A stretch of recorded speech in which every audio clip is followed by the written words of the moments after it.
my friends. It is a great pleasure to welcome Miriam Pearl. I have to tell you, Miriam has been not only a strong supporter, but one of the hardest workers every single year at our Purim Carnival. And this year, she has done something absolutely unique in creating boxes of kits for Hamantaschen making. Many of you have them, and Miriam is going to lead us in a demonstration of how to make them. Even if you happen not to have the kit yourself, you'll still be able to follow it along. But Miriam's creations, delicious without gluten, are absolutely delicious. And I'm very grateful to Miriam for leading this demonstration. Miriam, it's all yours. Take it away.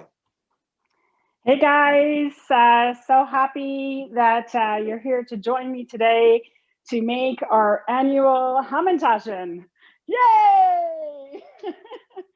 Can you hear me? I just need to know if someone wants to just say all the technical stuff is working. Yes, everything is working. Excellent. You look great. So every year I'm in the kitchen and we've got tons of helpers and all the kids come into the synagogue and make their own Hamantaschen. And I'm so happy that we found a way to make this happen this year. And I'm so honored to sit here and show you, and hopefully you guys at home are going to join me and make Hamantaschen. And I think everybody who's here has a little kit. And in my kit today, I'm going to open it. There should be some dough balls. I call them pucks. And we have a bag of sprinkles and chocolates. And we have two kinds of filling.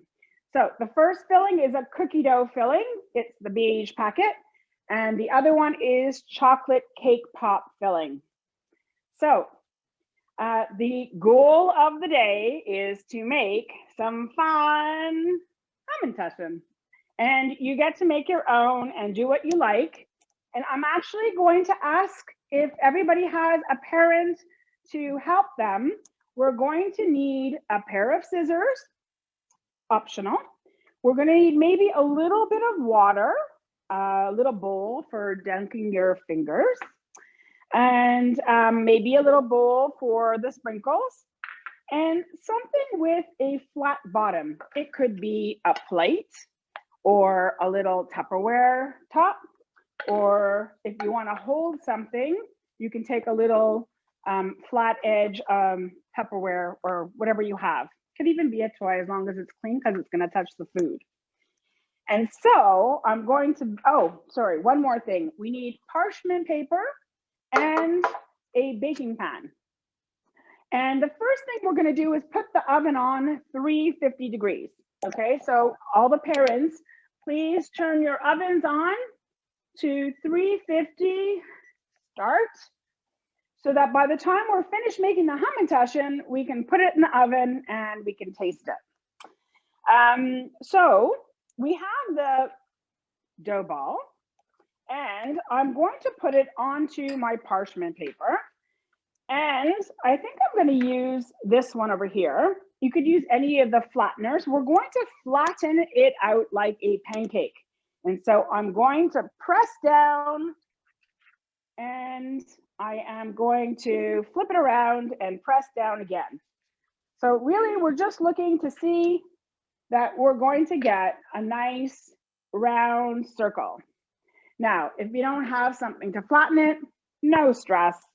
We're just going to pinch it away like, I guess, like a pizza, and play with it with your fingers until it's all there. Or if you want, the good old-fashioned way, we can bang it down. So whatever you prefer, we have 6 of these to do. And the reason why I asked you for some water would be to wet a little bit the top, and then we'll be wetting the outside later. And the reason for that is because when we're going to pinch it closed, we're going to need a little bit of help with that water. So we're going to take, so I put these in little bags. These are the, I don't know if you can see. Can you see? This is the filling. It might be easier to show you on the cookie dough because the color will come out.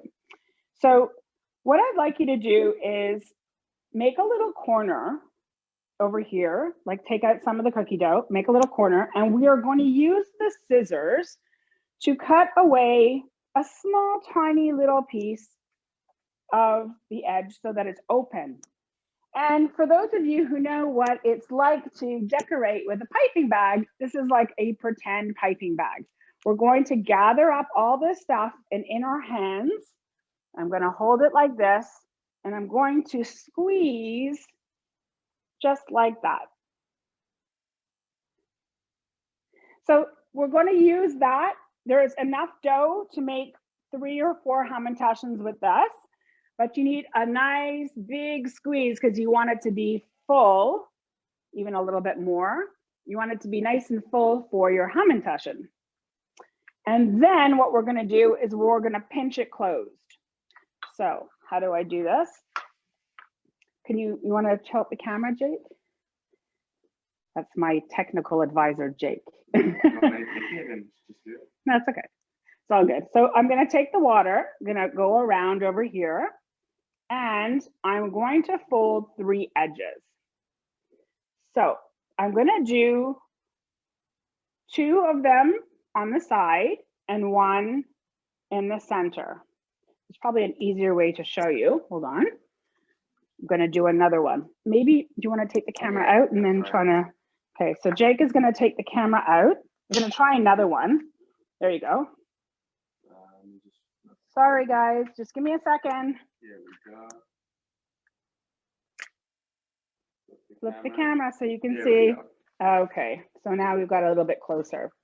So we're going to smooth it down. I use this to make it a round circle, flat, take it off, and a little bit of water. And now I'm going to squeeze the dough in the center. There we go. You can flatten that top down. And then we're going to close 2 sides, just like that. Make sure you squeeze quite hard, because if you don't, it's going to come undone in the oven. And then on this side, here, let me just turn that around, Jake. On this side, we're going to just flip this one side up, and that will give us 3 sides, maybe from the top. And we're going to pinch, pinch, pinch, pinch all the way down. And if you pinch it really hard, it will never open up, and it'll be lots.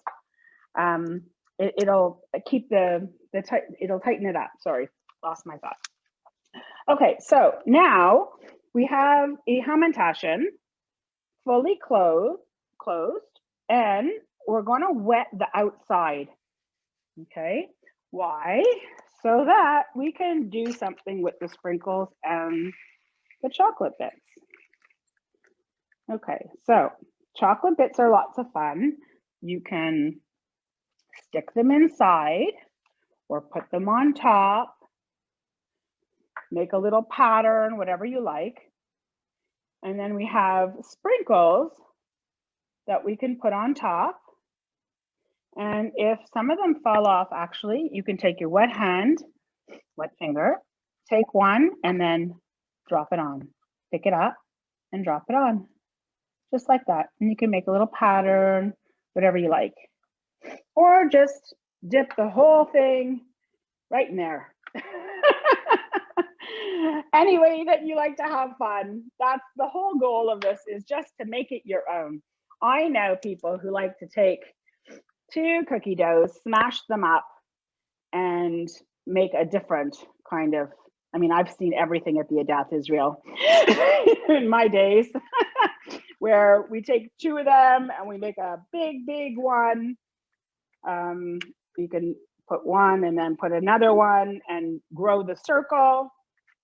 And you can make a giant one. But the only thing that I always tell people when we do that is that when you make a very, very big one, you have to make sure that it's nice and thin, because when it's going to cook, it's not going to cook evenly with the rest of them. So if you're putting stuff into the oven, they all need to be the same size. Miriam, I hate to interrupt you, but you're to the right.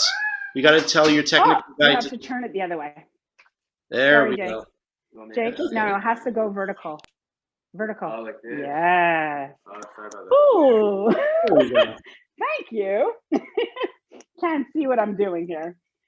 So Jake thought it might look better the other way around to get a fuller view. So if you want to do that, you can make a bigger one and make another kind of Hamantaschen, any kind of shape. The traditional shape, of course, is like this.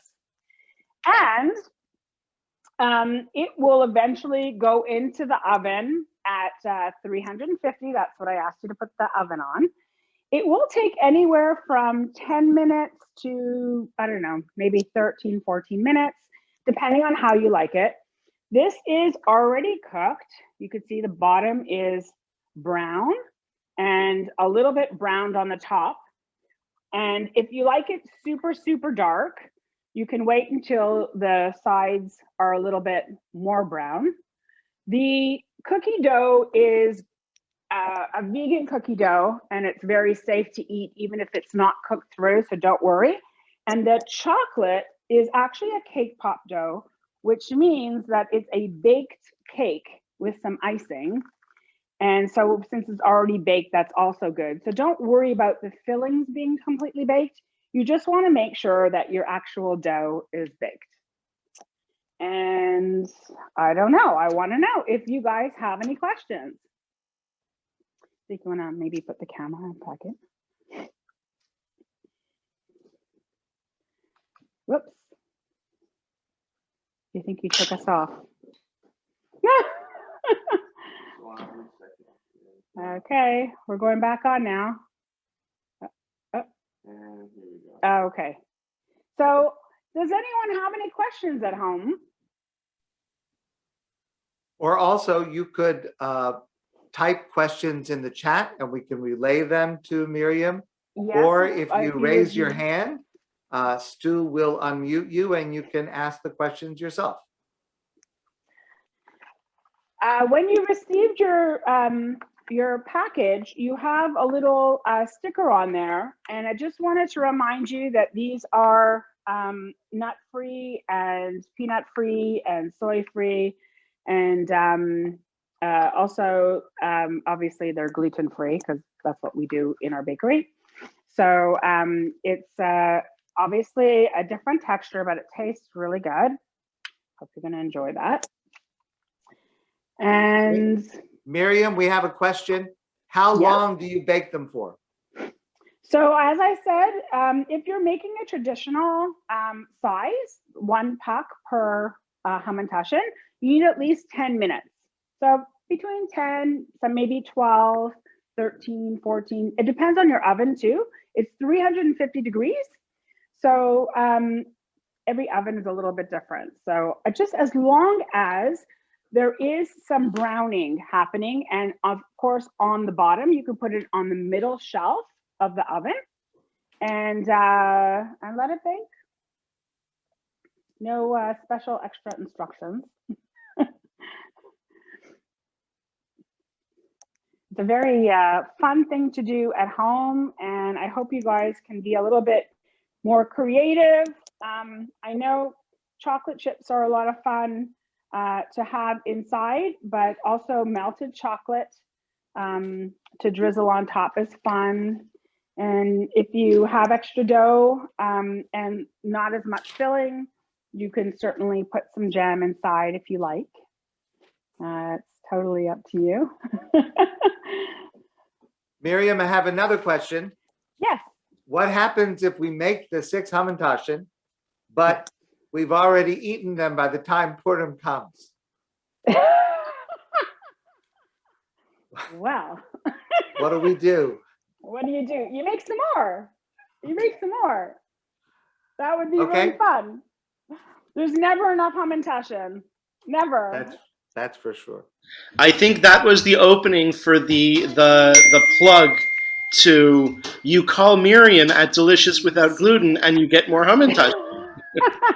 We have more kits available. You're always welcome to go to our website at www.deliciouswithout.com. And always happy to answer any of your questions, even after. I know I'm not Lala singing and I'm not a magician, but normally there's so much action happening at the table during Purim to make these Hamantaschens. I wish I could be there with you having lots of fun. It's a fun activity and everybody needs to eat some Hamantaschen during this time. Miriam, thank you very, very much. It's a great My demonstration, pleasure. and your ingredients are fantastic, healthy, delicious.